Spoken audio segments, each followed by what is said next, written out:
The one surefire way to get unstuck in anything that you're doing is counterintuitive to everything you've ever been taught, everything you believe, and everything the gurus will tell you to do. And I'm going to prove it here, and I'm going to tell you what it is.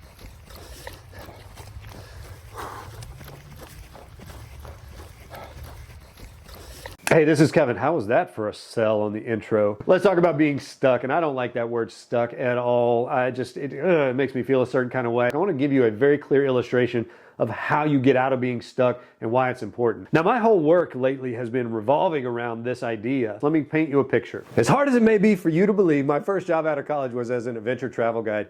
And one of the things we did is whitewater rafting, where we learned about hydraulics. Now, hydraulic is just under the surface of the water. It's a churning of the water, oftentimes due to a rock or something like that. And it creates the actual rapid that you might see. But if you fall out of the boat, it actually creates a clear and present danger. So if you do fall out of the boat, though you go into the water, you're caught in a hydraulic, you're churning around the water, the way to get out of a hydraulic is counterintuitive to everything you might think. You know, our instincts when we go in the water is to swim to the surface. And oftentimes, because of the nature of the flow, depending on the force, swimming to the surface can put you back in the current and take you back down to the bottom.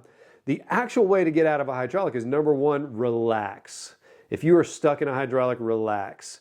And then the second thing you want to do is swim to the bottom. You swim down. And the reason for that is, as the water churns, as you swim down, you enter the current that shoots you out of the back of the hydraulic. And so that is counterintuitive to our instincts, to everything we're taught. When you go in the water and you're in an alarming situation, you're in an environment you're not familiar with, swim to the surface immediately. Now, the tried and true way is just swim like hell no matter what.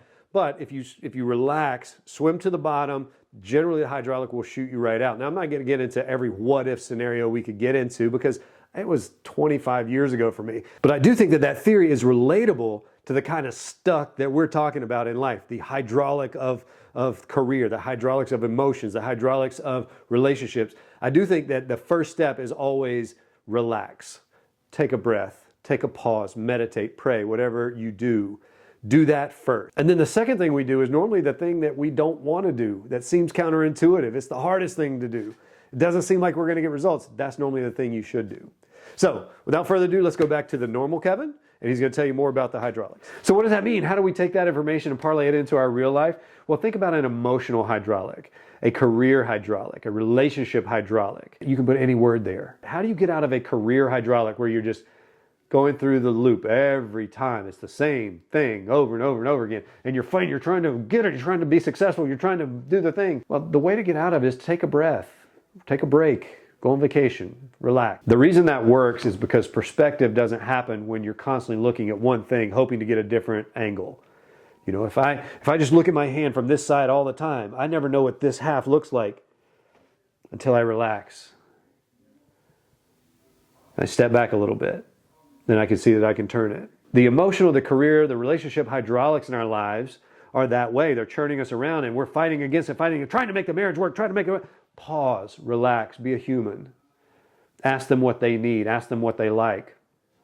Ask them what they think of you. If you're not getting somewhere in your career, pause, breathe for a minute. It's not them, it's you. You control that. How are you showing up? Where did you not show up the way they needed you to show up? Where are they the problem and you need to leave that situation? Get perspective in any way you can.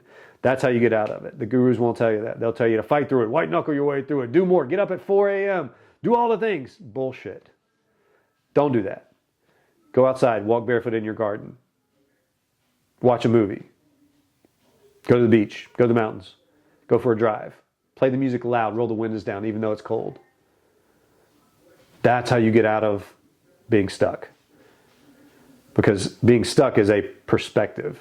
It's not a condition. And if you can change the perspective, you can reveal the roadmap to get out of that hydraulic. True business.